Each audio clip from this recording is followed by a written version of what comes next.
First of all, where is Ukraine? Some of you might be thinking. Head north of the sea, of the Black Sea and the Sea of Azov, and there's Ukraine. And it's a big country, compared with Britain, many times bigger. And to be honest, if we were to try and cover the megalithic culture of Britain in half an hour or an hour, we'd be struggling. So to do Ukraine justice, do realise we're only going to be scratching at the surface. I want to start you off, though, at Ukraine's most important site of antiquity. It's called Kamyana-Mohyla. It's north of the Sea of Azov, And why is this important? Why start here? Kamyana-Mohyla is very much to Ukraine what Stonehenge is to, I think, to Britain. It's the oldest known sanctuary-observatory in the world, and that in its own right makes it special. It's been nicknamed the Stone Library because it contains a huge number of megalithic petroglyphic texts. These go back to 22,000 BC, and they describe the people's rituals, their beliefs, and something of their social structure. Now, there are no traces of human settlement whatsoever at Kamyana-Mohyla. It simply served as a remote sanctuary observatory, closely associated with Çatalhöyük in Anatolia, and also with Sumer, and these are from the times before the Black Sea flood. We know from these petroglyphs that these people called their sanctuary observatories Shunan, and that's the name we use now, and we also know that they called their land Aratta. Do understand that this is thousands of years before Stonehenge, Sumer, Giza, Indus Valley. It's very much the origin to understanding the origin of civilization, and this is why it's a privilege to tell you about it. So what is Shunan? It's a huge multi-chambered cairn. I mean, it's monstrously big there. You're seeing it from a distance from the car park, but compare it to Stonehenge, it's 4 times the diameter and twice as high. So if I put Stonehenge next to it, as you would see at this distance, this is a sort of mother of all stone piles. It's enormous. So come and have a closer look at it. Let's wander down the path and get close up to it, clamber up onto top, and see what we've got here. Now, Lee and I were very privileged in 2006 to be invited along to the Cossack annual festival. And this is a long festival, but it terminates with a Druidic ceremony blessing their people. And they do this on their most ancient sacred sanctuary site. And it's not just the Cossacks, indeed, all Ukrainians that revere Shunan. The Dalai Lama has been there, and he clearly felt something very special. And loads of other Tibetans also travel here, specifically on pilgrimages. Shunan is without doubt very important, but key to it today is underneath it, there are so far discovered 62 grottos and caves, and it's in these caves that we find the petroglyphs. You won't find a great deal about this on the internet or in books because very little of it has come into English-speaking Western literature. Anatoly Kofishin, the Ukrainian, is almost certainly the world's greatest Sumerian scholar, has recognized that the petroglyphs are in Proto-Sumerian writing, and he's spent a long time deciphering these, and it's from his work that I'm going to be telling you much of what we've discovered today. There was initial doubt that these petroglyphs could actually be Paleolithic, but I think the mammoth there says it all. There he is if you couldn't see him. And although some authorities said, no, it's a bull, believe you me, this is a mammoth. It's a mammoth. There's no doubt about that one. So how do we interpret these petroglyphs? You need to understand that it's not just the shapes that you see, but how their many images are combined together, and the sequence, the order, which image is above which other, or next or beside. It's semantics which we have to consider here. But from this emerge 2 very definite belief systems. I'll deal with social first because it's quicker. Throughout ancient myths, we've got this clear bond between man, the hunter, the master of beasts, and woman who's mistress of the forest, who bestows good fortune on hunting.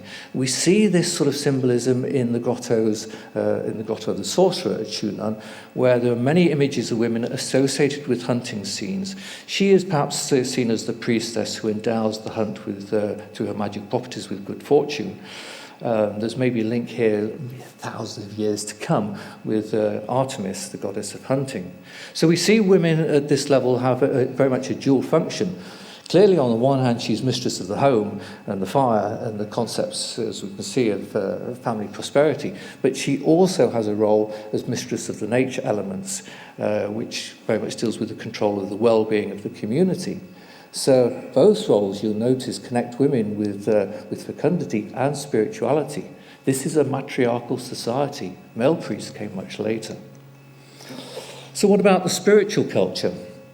It's very clear that they had an understanding of the world axis. They recognized the three worlds here, the netherworld, the earthly world, and heaven.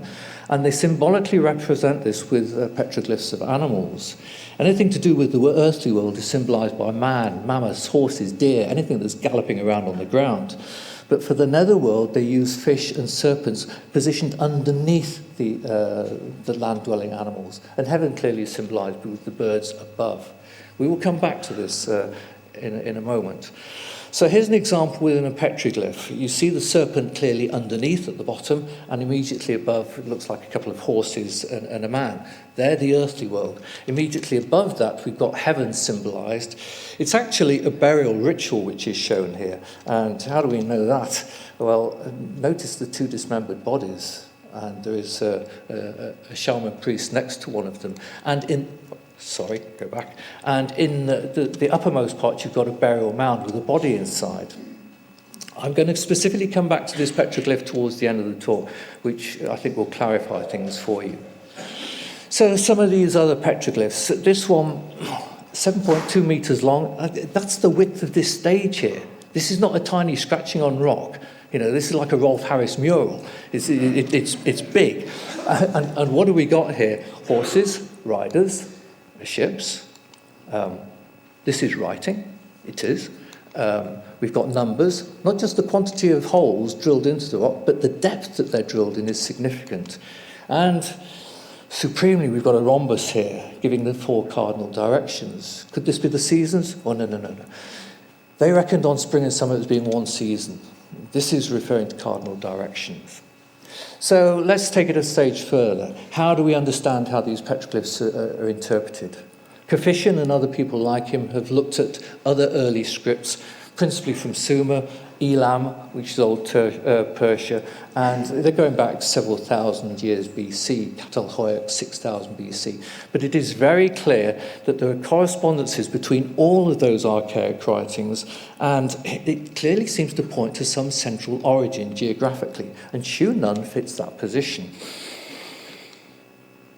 I draw your attention here to Kitoi. Now, this is upon the sort of west end of China. And we've got very clear correspondence with Proto-Kitoian script and what we see at Shunan. There's evidence here that you're looking at the earliest archive of writing in the world. And I stress, this is 22,000 BC. This goes back. Here's writing. Those are words, and it translates as this. And straight away you spot Inanna. She's the mother of the blessed country. And Shunan you see as the law of fate or law of destiny. Now, many of you will think, Inanna, she's from Sumer. Yeah, 3000 BC. We've got her here in Aratta in Ukraine, 22,000, along with other Sumerian deities, Gatam-Dug, Nindar, Utu, Enlil, Anu.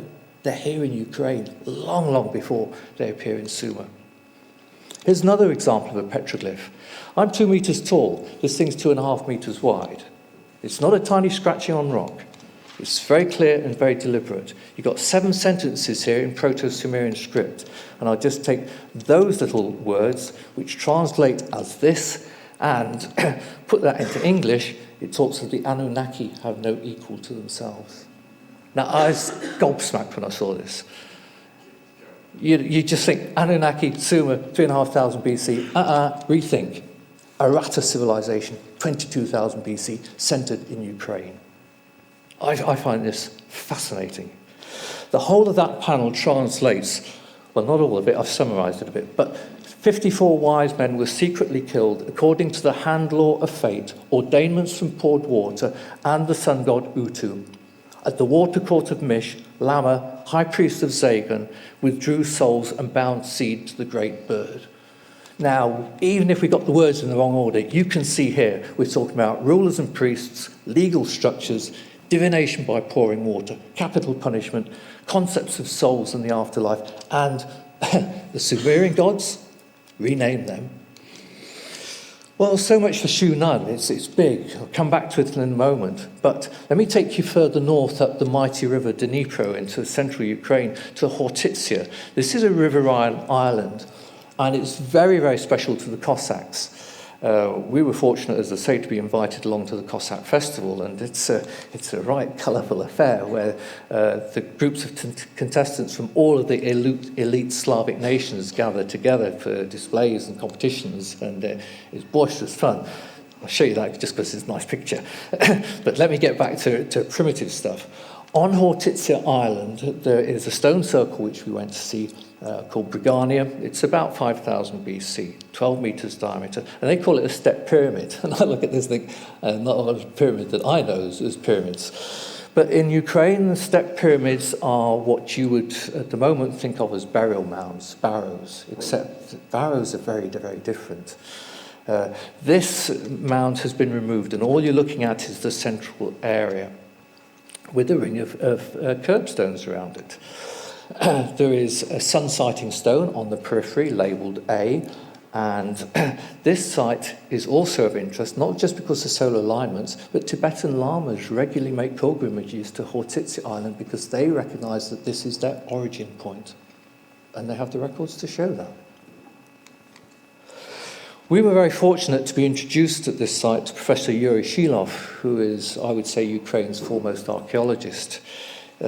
He studied hundreds of sites from the Carpathians all the way across the Urals. This is a lifetime study. He's the author of many definitive textbooks and research papers. He is giving the Ukrainians back their history, and that makes him somewhat of a political figure as well with the ear of the president. But if you look at stone A here across the centre of the circle and look for, is there a solar alignment here, it's very difficult to say because the circle has been renovated and not too accurate, it would seem. Actually, if you stand from the other direction and look back across 3 granite outlier stones across stone A, there is an alignment with the winter solstice sunset. And under the paving at stone A, there were ritual vessels which have been deposited. So there's maybe an association with New Year and rebirth, but you can't really go much further than that. Some of you will have noticed in the foreground, though, there's a Vesica Pisces, very nice one, and that's got an alignment through the notes, also pointing back to stone A. What do they mean by this? Vesica Pisces, as you all know, has been used as a potent symbol in many cultures over many periods of time. And what Arattans associated with, goodness only knows, your guess is as good as anybody else's, but it's there with a purpose. There's no doubt about that. So let's move on a little bit. Further south on Hortitsia Island, this is an island in the river, 7 miles long, we see some of these burial mounds, these Kurhans. And I'm going to be telling you quite a lot about these. The Kurhan culture of Aratta began around about 6,000 BC. And you've got some mounds here where you can see the curbstones around the outside. I'd particularly like you to focus on that mound because Lee's going to be talking about this when I step down and she can take over. So just memorize that shape. Here's a similar Kurhan in the west of Ukraine, which is being excavated. You can see inside the mound we've got these curbstones, and it's virtually the same as what I've just shown you at Brigania. This Brigania was, without doubt, a step pyramid, one of these Kurhan burial mounds. On top of the mounds, they would position Kurhan stelae. These are anthropomorphic statues. You've got them in large numbers all the way across Ukraine, southern Russia, Mongolia, southern Siberia. And in Ukraine, they're referred to as stone babas or kamyana babas. It comes from the Turkic word balbal, meaning grandfather or ancestor. But in Ukraine, they're largely all female. It's a matriarchal society there. Here you see the stone babas positioned on top of the Kurhans, and I draw your attention once again to the curbstones around some of these Kurhans, because we've seen this sort of thing before. We have. Douth. It's virtually identical. Want to see that again? You got it. And look at the big mound behind at Douth, because that pretty much the same as this one, which is an Etruscan mound that Lee and I went to back in November in Italy. We know that the Etruscans came from the Dniester area of Ukraine, and notice this mound is at Berati. They brought their name with them. This is Aratta in Italy, Etruscan. But let's go back again to Ukraine. Yuri Shilov took us to one of the largest, it's probably the largest mound in Ukraine. It's still in excellent condition. It's not one of their oldest, but it was part of the Cossack annual festival, their pilgrimage. And this one is an interesting one because it begs the question, since it's really in the middle of nowhere, it really is, what makes the site special? Why did they put it here? I mean, why? The answer to that, on this little curtain down here, let me introduce you now to another Ukrainian that we've become very friendly with, and this is Dr. Volodymyr Krasnoholovets. He's a theoretical physicist, a senior theoretical physicist at Kiev, and here you see him measuring inerton radiation. This is a kind of Earth energy. Now, Volodymyr is, I would put to you, he's going to be the Einstein of the 21st century. Physics is in a muddle, and they can't find their way out of it. Volodymyr has a clue, and his physics works. I have to tell you for a moment about the inerton field theory. It's a revolutionary description of mass derived from the structure of space. I don't mean outer space, I just mean space. How he's done this, I do not understand. But why it's important to you to understand this today is that all matter, because it has mass, has this inerton field around it. Now, the mantle rocks under the Earth's crust are a different density, so they will have a different inerton field. And where they extrude through channels, mantle channels, up to the Earth's surface, that will alter the inerton field experienced at the Earth's surface. And that is key to what we're looking at here, because it is detectable, not just by instruments, plants respond to it, and people too. You can see these mantle channels with the arrangements of grasses and mushrooms. We show you fairy rings because they're pretty.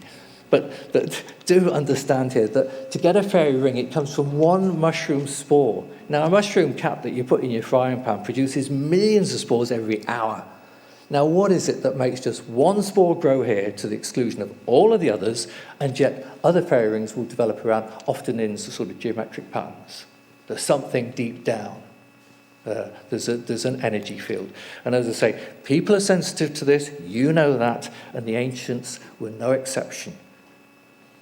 And this has been studied also by the KGB in the 1980s. Russian physicists were exploring this earth energy. They were particularly interested in perhaps finding ways into military potential of psychological weaponry. And they were under the protection of Yuri Andropov, head of the KGB, who then took over from Brezhnev as leader. But it paved the way for other scientists to start thinking about these sort of earth fields, for want of a better term. And here you see why we've got these two Ukrainian physicists, our friends, who are working closely together. Volodymyr is developing the inerton theory and taking this into biodiesel production and medical science and food science because it's beneficial. But he's also significantly interested in the archaeology. His friend Yuri Shilov, the archaeologist, having studied hundreds of sites across Ukraine, sees the evidence on the ground that there is an earth field and that the ancients were sensitive to this. So you've got this wonderful association of archaeology and modern theoretical physics working hand in hand. Lee and I are translating Yuri Shilov's books because it's just not available in English. And Volodymyr, bless him, is assisting us with the translations because there are many village sites which just don't appear in dictionaries. Let me tell you a little bit now about Yuri Shilov's work. He lives near Komsomolsk. This is on the mighty river Dnipro. This is central Ukraine, and you can see that there are two other rivers connecting in. Now, another geologist in Ukraine, Ferdu, has discovered that mounds and sanctuaries were built on the perimeters of the mantle channels that I've referred to, but particularly on promontories which are intersected by faults. And here you've got a promontory between three rivers, and it is intersected by a fault line, a geological fault line, and it has three mantle channels. Now, the geophysicists know that the energy of mantle channels is strongest on the circumference, not in the center. And surprise, surprise, no surprise, that the curtains are built on the periphery of these mantle channels. We know the mantle channels there, perhaps the ancients knew they were there, but there is this association. And it's not just here. Other sites across Russia, Ukraine, and I dare say everywhere in the world will show this connection. And I'm reminded just last week, looking at David Furlong's film of his talk here last year, that he was showing sites, significant sites on the circumference in Britain of circles 37 miles diameter. The circumference energy is important. This is a geologically important area. Everything that's red there is being mined, and please notice that it's whipped across Tselnia Mound and Stopbuvata Mound, which I'm going to show you in a moment, and these two ones are threatened of disappearing. A lot of sites are disappearing in Ukraine. But you get one of these sites, one of these Kurhans, on a mantle channel on this earth energy, and you stick a Kurhan steeler on the top. Well, people that are interested in geomancy will understand that you geopuncture a site appropriately, that really does something that's powerful. And I think that these stelae are not just put there to sort of like X marks the spot, this is somebody's grave. Oh, no. These are functional. These are functional. Well, let me show you Stopbuvata Mound. Here's Yuri Shilov with two of his compatriots just about to open up Stopbuvata, and Ukrainians go about this, they don't muck around, they just get out the tractors and whoosh, in we go. You know, they know how deep down they need to go, and then you go gently with the spades and the shovels and the dustpan and brush until you get down to the burial. Now, I'd like to draw your attention to the fact that all this silt area, this isn't where they just gently polished it and carved it. This was left by the ancients, and it's particular silt, and the grave was then filled up with river silt quite deliberately. It's just soil top filling over the top. But going from that grave area, there is a long serpentine trench. And this is very, very significant, because it reflects the serpent vitra from the Aryan Rig Vedas. And we're talking about a long time before the Rig Veda itself. Now, I need to spend just a moment telling you something about the Rig Veda. There's a collection of archaic Sanskrit hymns here. But the ones that I want to refer you to is the serpent vitra guarded a rocky enclosure, a cave or an egg stone, which was called Vala. And this was where certain demons had imprisoned the goddesses of dawn, plural, goddesses. Hero Indra, using his club, or maybe a thunderbolt, defeats Vritra, the serpent, releasing the energy of the dawn. It's sometimes also the new year. He is assisted by the god Vishnu, who famously takes 3 steps to measure out the earth, the air, and heaven. And you're going to see these symbolized now. And Kormalitsia Mound, one of the ones on these mantle channels, which I've just shown you, here we've got clearly the serpent trench, and the burials in red immediately around, and there's an egg altar in the middle, which the serpent is guarding. Interestingly, we've got small stelae carved. There's Indra with his club, and these stelae are in the serpent trench. Around the egg altar guarding it, we've got Vishnu stelae, typically showing him with his footprint, highly characteristic, and the stelae even foot-shaped, and they're positioned around the egg altar guarding it, so to assist in the release of the new dawn, or more appropriately probably, the new year. I now need to tell you a little bit about how these Kurhans were constructed. Here's a typical example at Belozersky, it's 2,500 BC. The corpse, they initially partially burn it. It's not a complete cremation. They then cover it over with a cross-shaped fillet of soil, and on top of that, make a little crater and put a bonfire in. This is not the bonfire that burned the body. This is another bonfire. And that's overlaid with another fillet in the shape of a bird, often with a yellow clay circle on its back. So the message that you're getting here is the spirit from the body is released upwards through the fire to be carried to heaven by the bird. The layering is significant, and we've seen this sort of layering a moment ago in the world axis. It's the same sort of cultural, spiritual belief. There's an even more interesting mound here at, see if I can pronounce it, Svortsovsky, where what they've done is burned a huge oval of ground so that it's all blackened. Into the center of this, they lay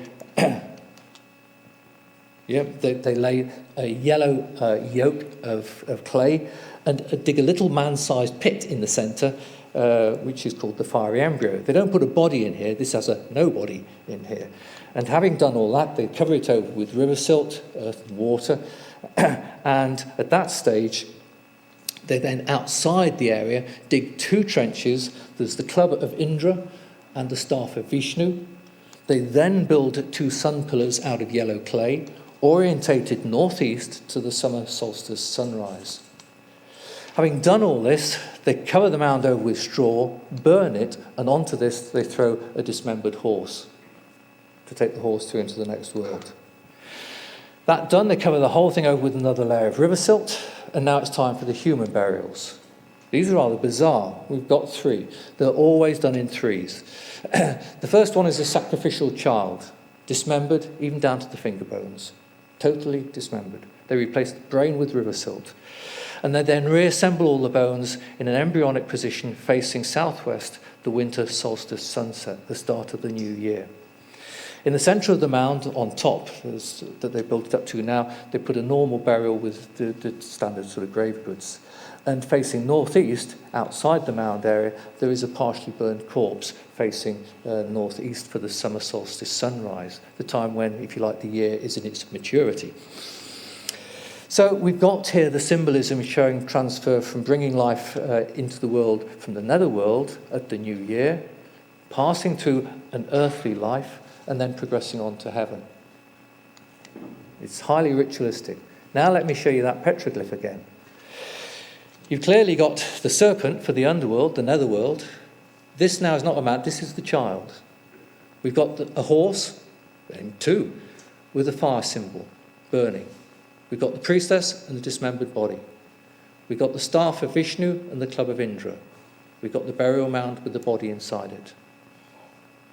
And it's arranged in layers going up.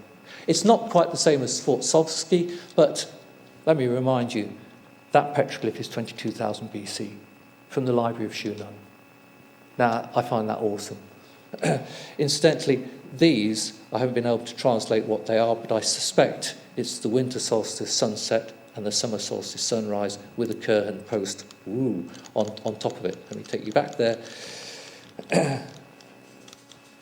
And they didn't stop there. They would then plough a trench in the shape of a footprint all the way around. Here you've got the club and the staff, the body being cremated, ploughed henge there. We've got the club of Indra, the staff of Vishnu, and the footprint of Vishnu, the 3 symbols measuring out the earth, the sky, and heaven. We've got the primeval egg Vala in the centre of the mound, cleaved by Vishnu's staff, so that the embryo god is carried by the fiery horse to heaven. You've got to associate that with Pegasus, surely. The god grows to maturity by passing through 3 worlds, the netherworld, earthly world, and heaven. And if you hadn't already spotted it, that footprint is 360 foot lengths long. It's the year it's solstitially aligned. These guys knew what they were doing. They really did. I have to stop now before I hand over to Lee, because I've probably run a little bit over time. Oh, no, maybe not too bad. I just wanted to show you this one, because here's another burial mound at Kongar. It's down towards the Crimea Peninsula. It's 0.5 kilometre long. I mean, it's huge. But you've got a mound as Vitra, the serpent Vitra. You've got Vishnu's staff with a little handle, and you've got the egg positioned and guarded in Vitra. This is where the fiery embryo for the dawn of the new year is. Again, 3 burials. But these ones were partially cremated, all 3, and it's significant. Vishnu's staff, the tip of it, once again appears to be gently releasing the dawn from Vala, which the serpent Vitra guards. It's Vedic. I'm sorry, it's Vedic. I'm going to finish now, but let me just remind you what you've seen. Sanctuary-observatories on geoenergetic sites with solar alignments and a functional choice of constructional materials of those boundaries. We've got concepts of afterlife and spiritual movement between the worlds. We've got the familiar deities in Aratta many, many, many millennia before they appear in Sumer or in the Indus Valley. The stone library itself is impressive enough, 22,000 BC.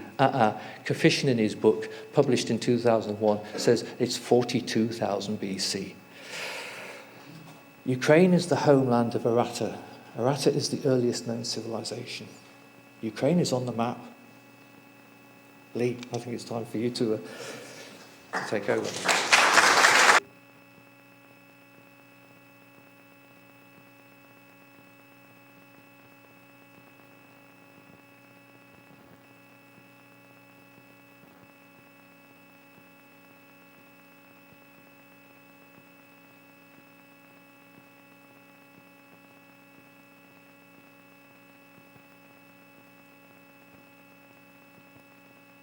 The year 1900, Pablo Picasso made his way to Paris on his very first visit.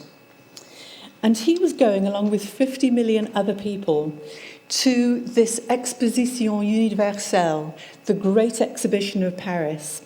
And being a good communist, one of the very first things that he did was to go along to the pavilion of Soviet Russia so that he could see what was on show from this land that he admired so much. And what he saw took his breath away. In fact, it changed his life, and it certainly affected his art. What he discovered was that he was looking at ancient Ukraine in the face, and he had no idea this was here. It goes by the name of Trypillia, and Trypillia civilization is known as the Neolithic Eden. And we're talking about a date of 8,000 years ago. And this is the sort of artwork that they were producing. Picasso was stunned. He just couldn't believe the shapes, the forms, the energy, the movement of these wonderful pieces. And he perhaps looked at them and saw abstract art, which then influenced what came later. But what I'm saying to you is that these were abstracted from the phenomena that the Trypillian people were seeing and experiencing. So let's go through the portal. Let's go back 8,000 years ago to see what it was that made these Aratan Trypillians tick, what interested them.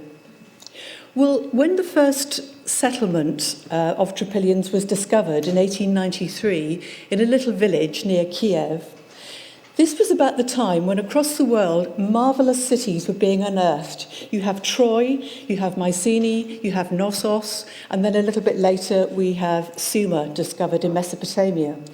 So Ukrainian archaeologists were pretty amazed to find that they had their own wonderful history on their doorstep. So far, about 2,000 of these settlements have been found, but we're still into fairly early days of archaeological uncoverings. The date of this culture at the moment, they think, goes back to about 6,200 BCE, and then it's very suddenly extinguished at the start of the 3rd millennium BCE. Now, the same culture didn't recognize national borders. You see the same culture experienced in Romania and Moldova, but in those countries it goes by the name of Cucuteni. What really distinguishes the culture is the fact that it was peaceful. They've never found any evidence of war. They've never found any artifacts to do with war until the very end of the culture. There was no adversarial language. This is peaceful, perhaps because it's egalitarian, where males and females shared, and perhaps also because there was no class, there was no slaveholding. Now, Trypillia was at the very heart of this ancient state that Tim was describing of Aratta. And the word Aratta beautifully means country lit up by the sun. So the sun was central to the concept of Aratta. And as Tim has said, it was formed before the 20th millennium BCE. I'd like us to look at the words of Professor Senchenko of the UN to see how he describes Aratta, which was regulated by priests, but remember, these are priests of the Neolithic and Paleolithic. These are not the priests later where they just got slightly too much of a dose of the ego and started controlling society. These were all for community base. So regulated by priest, it was the most advanced state until the extinction of the mammoths, when the very last keepers deposited the old wisdom at Shunan Stone Mound in the 12th millennium BC. And the Trypillian culture is the apotheosis of this old state of Aratta, which was considered to be the ancestral home of Sumer, later separated owing to the world flood and the breakthrough of the Med to the Black Sea. So here in Aratta, we also have the formation of the Aryan Tribes, and these Brahmin priests formed the Vedic culture, the one that Tim was showing you just now. Now, Aratta is generally known by the name the ploughman state, and immediately you think of agriculture, but I'm going to suggest to you that there was another meaning to the plough in this society. Now, the name for the oikoumene of Aratta, all the world known to man, was Aratta, which means the four corners of the earth. And Aratta benignly and altruistically guided this territory. It didn't rule it, it guided and regulated the territory through its priestly expeditions and through controlled migrations. There was an enormous migration into Sumer, or that area that became Sumer in Mesopotamia, because of the flood of the Sea of Azov, because the whole basin of the Sea of Azov at one time was known as Sumer. And all the names that were taken into Sumer are still around that Meotid lake area. Now, it controlled it by sanctuary-observatories, and as I said, it was altruistically taking out all the technology that it knew about and all its conceptual precepts. And this is why we find that there are ready-made cultures like Sumer that the archaeologists could not understand, with very sophisticated judicial, legislative, education systems, trade, industry, irrigation systems, all ready-made. It was sent out partly through the ancient fleets on the Black Sea from a place that we know as Odessa today, but Oriana in those days. And these people, the Usatovo culture, are the ones who later went on to found the Greek culture. And they brought to the world their images of the great earth that was always represented as a circle and indeed as concentric circles, which is the origin, bottom right, of the Matrushka dolls, where you still see those little nested concentric circles. Now, I'm coy about telling you the extent of Aratta, but the books that have been published do talk about it going as far east as China, as we've seen with Kitoi, and as far west as Britain and Ireland. We know that they went into Palestine and the Golan Heights, and that's the reason that I'm putting in Rum Hiri, or Gilgal Rephaim, because this was a concentric nested astronomical observatory. Another example of one of the cities in concentric circles is Petrani in Moldova. And the Indus Valley civilization, as Tim has said, went by the first name of Bharata.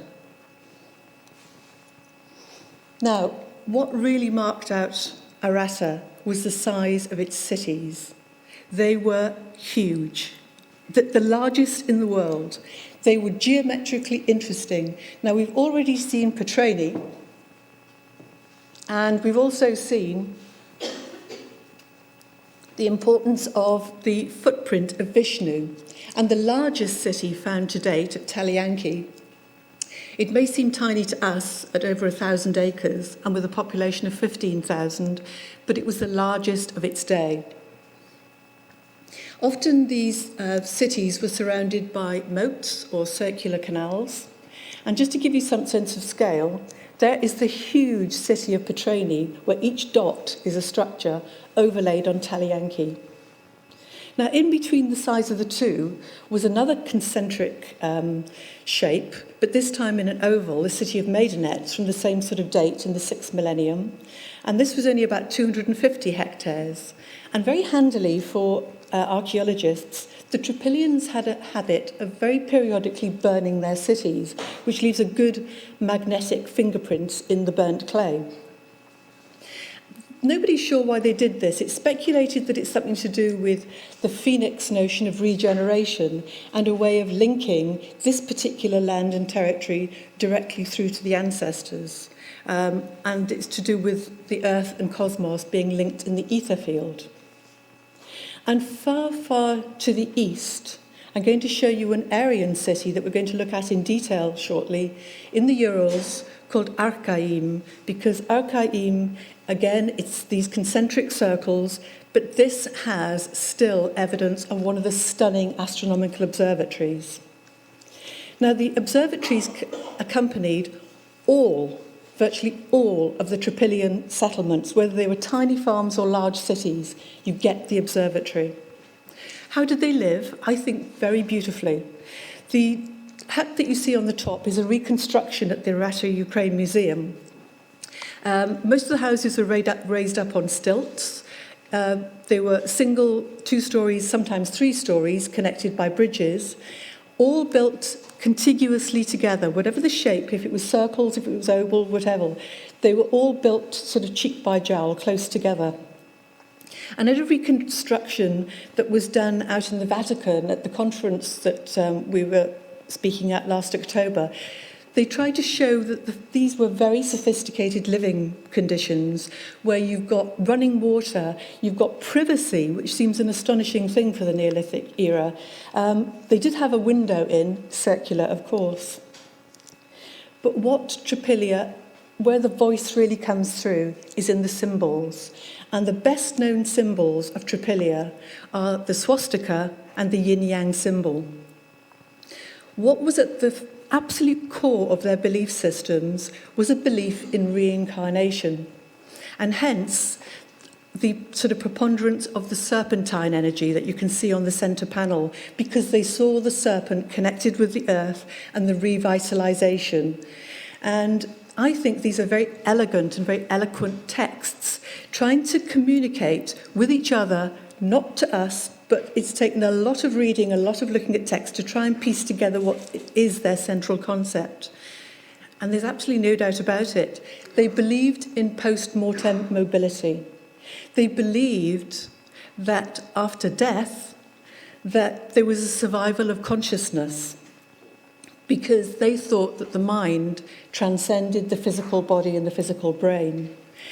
And remarkably, they found ways through this gateway into this greater consciousness. Now, they did this, first of all, by receiving the wisdom of those who they couldn't see to start with, through a medium. And by a medium, I mean the priest who was acting as an intercessor. They also did it through mediating substances, entheogens, and perhaps the most famous one of those is soma, or homa, which is thought to perhaps be based on a shrub, possibly on a mushroom, Amanita muscaria.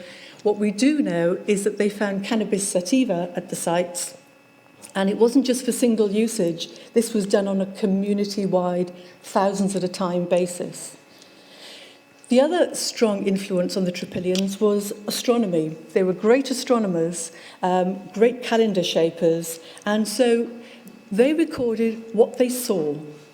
And astonishingly, perhaps 70% of the symbols that we have in our world today, and I mean all across, whether it's washing powder, washing machines, petrol station logos, cars, come from this one civilization.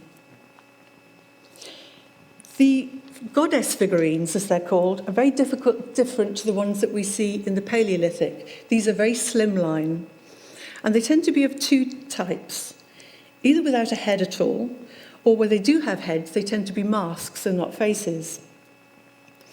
The other thing that you'll notice about the bodies, they have marks on them, and these are thought to be tattoos. And we know that people tattooed their skins as well from the rather gruesome arm from the Scythian burial that you can see. Now, very decorative, but what we're suggesting is that the tattoos had a specific function. The geometry of what was laid out on the body mattered, whether it was a rhombus, whether it was a triangle, whatever. Because the very action, the very intent of putting something on to the body was a way of stimulating, forcing, I mean a physical force, forcing a mirroring energy response, a bit like, I think it's called Bowen technique, where one just presses the body and it brings the meridian and nadi channels from the bioenergetic field forward to perform a function. And what it seemed to be doing for them is very much opening a flow through to superconsciousness, to the cosmos. So this is suggesting a very developed sense of order in the world and also of boundaries. And the reason I put in at the bottom, for every action there's an equal and opposite reaction, is because this is Newton's 3rd law of motion. And if you know anything about his work, you will know that the majority of Newton's research was on occult physics. That doesn't mean it's magical, it just means it's concealed or hidden. He knew that in the ether field something existed, and he couldn't get to grips with it. And had he known about this, it would have just jolted his work forward so rapidly. And I put that in, the little triangle, because most of the goddesses on that little bikini area seem to wear a triangle, and it's to do with the creative cosmic concept that we'll come back to shortly. So they knew about boundaries to the spirit world. They thought, these ancestors thought that there were ways to cross through them. They found ways to cross through them at particular places, particularly where the sky and the earth touched, as they said it. But in order to look at that, we need to go back to look at some of the serpents. And the most magnificent serpent wall crosses the whole of Ukraine into Romania, all the way through to the Danube, 1,000 kilometres long. Parts of it, they think, date back to this Vedic Aratan period. And this seems to have been a time when people were very aware of perhaps these ley lines, or what they called woovers. And indeed, the name of their early Druid priests were called woovers, these energized paths. And what we think is happening is that these serpent walls were very much part of an energy harnessing system. But it wasn't just that. They were also acting as boundaries between the material and the spiritual world. In other words, the difference between sacred and profane space. And this comes from a very archaic concept to do with fixing the axis mundi. It wasn't in one place, it was wherever this ploughing was created. So the ploughing the borders was creating a cosmos or a universe. That is not up there in the sky. It's not where Carl Sagan said his series was. That was a very, very late concept, well after the Greeks. At this time, the cosmos is something that man has helped to delineate. It's beyond this world, it's metaphysical, but it's in a way of this world as well. Now, the cosmos was split into mortal and immortal realms. And it was a way for mankind to reincarnate, always in the hope of coming through to the immortal, but mainly going back from dark to light, reality to unreality, until some were lucky enough to pass through the gates of immortality and to come through into the immortal cosmos, to reach Eden, the harmonic point of absolute beginning. And it's what all of it was about. It was all about reaching Eden. Now, as Professor Sheila was saying here, what they were managing to do was remarkable. It wasn't just philosophical. They were physically removing a contradiction between life and death. And they did it by constructing an altar receiver. What may that be? And what is it for? Well, it was a way of meeting the ancestor gods and awakening the psyche and intellectual empowerment. And it was like a hierophantic enclosure. Something happened here. And if you'll forgive me using the word henge outside of British contexts, it could have been a henge, it could have been a dolmen, it could have been a mound at which this exchange took place. So these are quite complex conceptual ideas about life and death and the human psyche. So how would they get these ideas across? I think they did it most imaginatively. They had a concept, it seems, of the twin self. And these very enigmatic vessels of the binocular vessels or the twinned pairs seem to be expressing the illusion that we are separate from some universal consciousness. And I only found out recently that the Mojave name for the soul is Shu Nun, the same name as that primordial mound that Tim was showing you earlier. What this represents for the psyche is a huge cognitive leap, because they are suddenly transcending responses to the environment and actually starting to find a new way of presenting reality, one in which, remarkably, form is now mapped onto meaning. There was a particular group of priests called the penetration priests, otherwise known as consciousness priests, who we know were working with electrical energies to bring these two halves into phase, rather like a sine wave, in order to make sure that the individual was rejoined with the universal.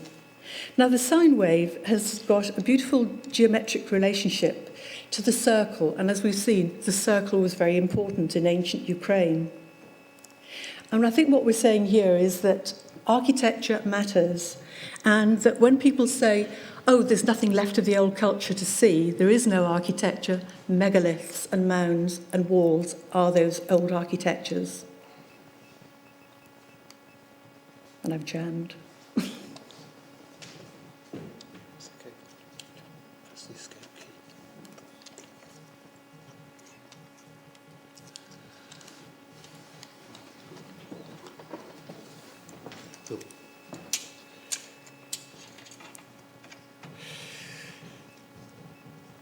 Just hum to yourselves for a moment.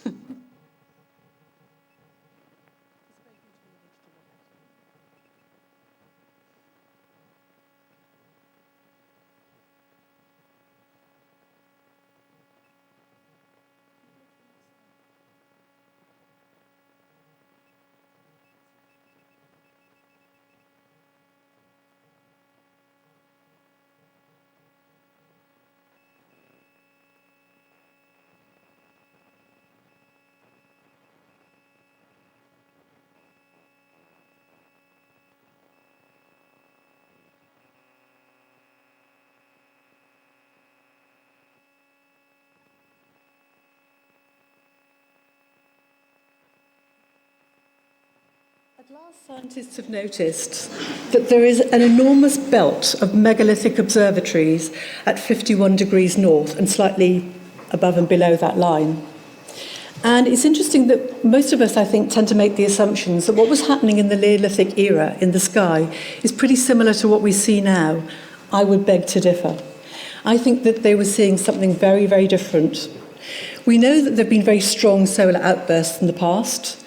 We still have the end of the Taurid meteor storms in a very degraded form now. Could have been supernova. It could be that they were building, whatever they were building, is a response like an early warning system, possibly. So let's look at the accounts from history to see what we're looking at. And there is a fantastic, very well-attested account about a strange star in the sky called Nibiru, that went by the name of Vesperugo by Plautus and Hesperus by Homer. And what was remarkable about it is that it changed its size, its colour, its form and its course. And that it was happening during the reign of Ogyges, the Attic and Egyptian king. What we do know is that what happened after this went through the skies was a tremendous flood. So somebody was responsible for it, and some fingers are pointed at Venus, but now it seems they may be looking at Proto-Enki as a culprit for this phenomena. And when I say phenomena, I mean there were things to see in the sky, what we call plasma phenomena, that took real shapes. We're all familiar with the auroral curtain, and this is the same sort of thing that's causing it, plasma in the atmosphere.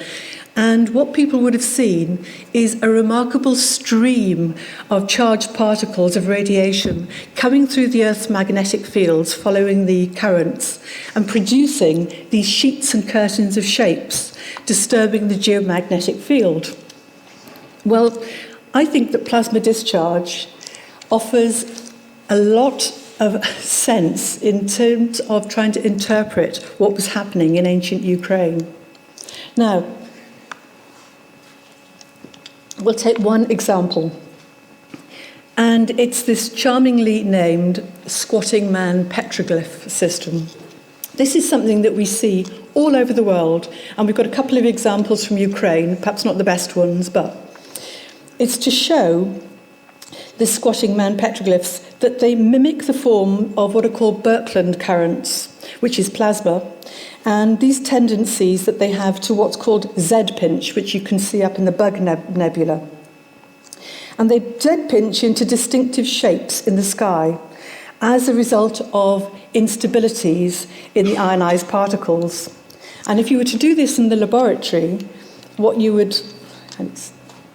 end up with is that purple shape, the top left, which has been whitened for clarity. And you can see instantly the similarity between the two. Now, if this was just one instance, it would be perhaps coincidence. But when you have thousands of matches, not just for the squatting man, for all sorts of other phenomena, you are looking at something that is more than coincidental. On the Trypillian ceramics that I've shown you, there are examples here of what happens to the plasma when it's in a pillar form and becomes pinched and segmented or collimated, and you see a lovely phenomenon that they call now stacked ancestors or stretched ancestors. Now, Dr. Tony Peratt, who works at Los Alamos National Laboratory, is in absolutely no doubt that these petroglyphs are reproductions of plasma phenomena in space. And he's working closely with the man who did these beautiful images, Dave Talbot, to have these two fields working together to show us what may have been happening in the sky. And they think that there was at one time a very close axial alignment between Saturn as the brown blob, Venus as a violently discharging star as the white material, and little Mars at the front of it. And in conjunction, depending on where the phase was and where you were standing on the Earth, you would have seen these shapes appear that they say have been translated into symbols like the white crown of Egypt, like the Slavic or Egyptian top or sidelock, and all the other familiar things. So, John Michel said a very prescient thing, as he tended to do, because he remarked about the remains of a universal system of natural magic that involved the use of polar magnetism. Well, because this plasma phenomena was happening at the North Pole, I would suggest that perhaps what John would have liked to have seen is that this is the answer. It was plasma. Now, I said I'd come back to Archaim because it was a remarkable astronomical observatory. And in this line of megaliths as architectural pieces, it doesn't look like there's a lot there, but a lot has been drawn out of this. And I'm going to do a direct comparison with something familiar, Stonehenge, to look at the amount of data that has been extracted. And at Archaim, compared to Stonehenge, we have just slightly more observational data from solar and lunar evidence. But it's when it comes to the precision that we're looking at only 10 arc minutes a degree at Stonehenge and 1 arc minute a degree at Archaim. Very detailed, but it gets better. This ancient observatory is also showing us that these people understood that the pole has gone through various fixed positions over time. They've also suggested the golden ratio. John Martineau's real territory. They have articulated the zodiac here. They were recognizing fluctuations in power. They had alignments to the sun, to the moon, to the lunar orbits in relation to the ecliptic, and they also were showing evidence of axial precession. But what really stunned me is that Archaim shows evidence of bringing together two geometries which converge at a point where the angle of the summer solstice sunrise at this little marker stone is 52.65, and that, remarkably, corresponds to the geographical latitude of Archaim. It would have been exact, but they are taking the height of the horizon from a local mountain. So, stunning precision. Now, I have here a pentagonal geometry done by my friend David, and it's because the pentagonal geometries are revealing something remarkable. The inner harmonic is the visible, material, hard part. This is where we exist. This is where we become shape and form. And it's because we are out of phase between these circles that we become visible in this field. It's where we exist as a mathematical energy in a homogeneous system. Archaim today is still a remarkable place. It's the place where you can actually feel something different in the earth. All sorts of things are going on about variations in temperature, etc. And it's all because of the data that Tim was talking about, that these mantle channels. And it's evident that priests were choosing these areas very deliberately to do something. So because of all the phenomena, it's hardly surprising that today Archaim is the #1 destination in the world for psychic tourism, because people love the feeling of just sort of floating, feeling disembodied. But what we think this was for is that people were actually tapping into something, tapping into a higher consciousness, into this electromagnetic energy at these sites. And Archaim was not on its own. There are at least 20 other towns in this area. I actually think they weren't towns at all, that they were just places to go to for something to happen. And there seems to be a relationship between the shape of the sites and an axial relationship with what's going on out in the skies. Now, Tim said to look out for that Kurhan that you saw earlier, because what I think we're looking at here is a chambered cairn. And we know that chambered cairns were used for healing purposes. And in the text, it talks about them renovating body organs in structures like this according to the principle of collective cells, like a beehive. So it's as though they were incubating people for healing. And because we live in a world of vibration and resonance, which can slip out of tune, they seem to bring us back into phase, making, from taking us from sickness back to health. So the sages and the priests of ancient Ukraine seem to be mastering bioenergetic field technology. Another thing that I think they were doing was healing people in a different way, doing it in a communal way. And what I'm suggesting is that one of the structures they have there, from all the concentric timber posts, was that they had an amphitheatre. And we know that there was a link with amphitheatres being associated with healing, because at Epidaurus in Greece, at Gand in France, as well as the famous Kolos Circle, or the wooden Colosseum, that they practiced healing. And it's as though they are a bioenergetic temple for either curing people or from preventing harm to the body. And this was produced through the collective mind by using a resonant technology, rather like cymatics and Dr. Hans Jenny's work in recovering this, which was imprinting geometric patterns on the mind to bring it back into phase. And anyone who knows the Gibson Amphitheatre in Los Angeles, I hope they will forgive me for overlaying this on the map of Archaim to show what I mean about an amphitheatre. So from what we've seen and what Tim was talking about earlier, there are definite links at one time in man's history to places that matters, geomantic forces that mattered, all to do with bringing in electrical energy to heal or to get to heaven in the cosmos. And this is what their dolmens were about as well. If you notice, they have a lovely aperture at the front. And I'm going to suggest, following on from what Chris was saying earlier, that this was acting in the same way as Newgrange. This quartz plug that filled a little hole at a particular time in the lunar cycle, this quartz, when the reverse energy came through it, would have glowed. And this was the signal for the penetration priest or consciousness priest to say, the site is ready, we start using it. This geologist is saying that they were operating like magnetrons, where they were doing these very short wavelength energies in a microwave form, so that people could change their consciousness in these places. And it seems as though the fractal nature of the field they were working in was superimposing a memory that I call dark energy of the previous states of ancestors or gods. And hence the reason, because all of this energy gathers at the top, at the apex, you have the stone babbas on the top.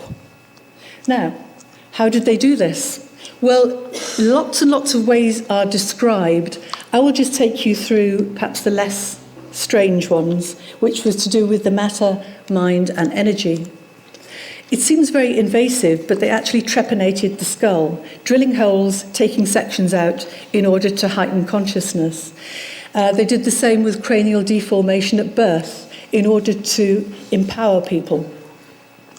The other thing they did was to empower the seat of the soul, the psyche, to have the pranic energy rising through the channels to join with the universal mind. And here we have again this little cosmic creative principle on the goddesses.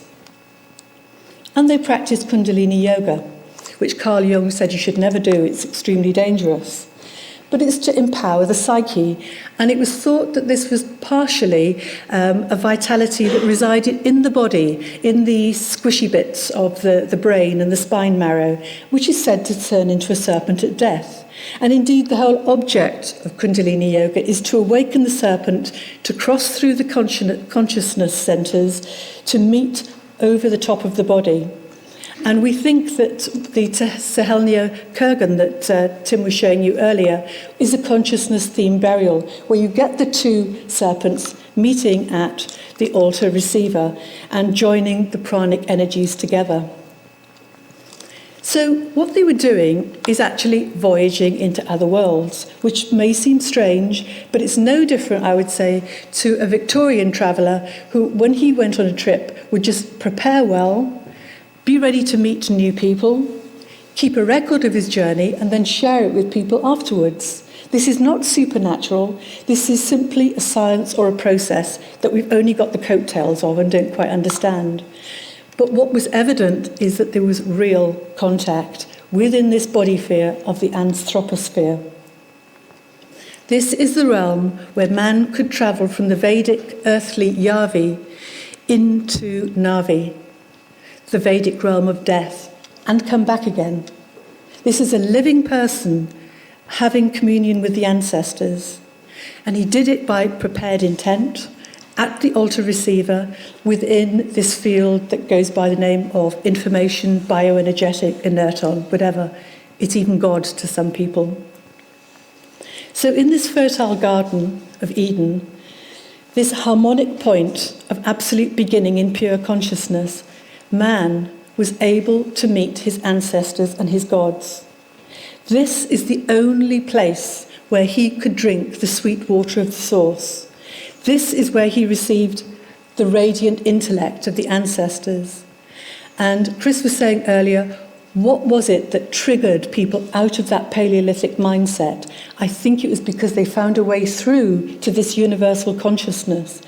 This is what the Neolithic revolution was. It was a revolution in human consciousness.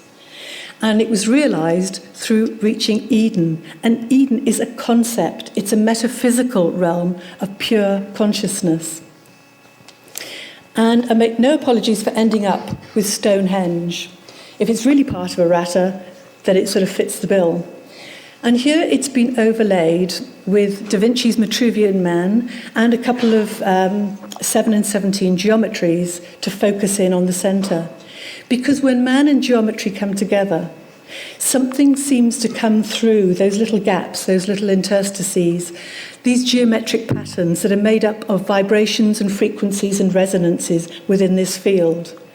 And it's as though Leonardo understood and knew this, because there's such a beautiful fit of the measure of man uniting reason and uniting belief to universal higher consciousness.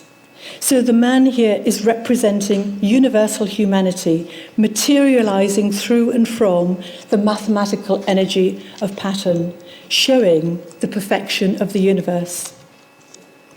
So man hasn't invented numbers, he hasn't invented geometry, he's a consequence of them. And geometry is not related to creation, it is creation. So, to answer the question that Megalithomania poses every year, what were they up to? Well, they seem to have discovered a way of empowering the psyche, of achieving remarkable levels of superconsciousness by creating this cosmos or enclosure, congregating at a particular place on a particular date, coming together for the same reason, being prepared, and then sharing what they've learned with other people. And I think if we leave out the surgery, that pretty much amounts to a very good conference ethos. Ladies and gentlemen, thank you very much for listening.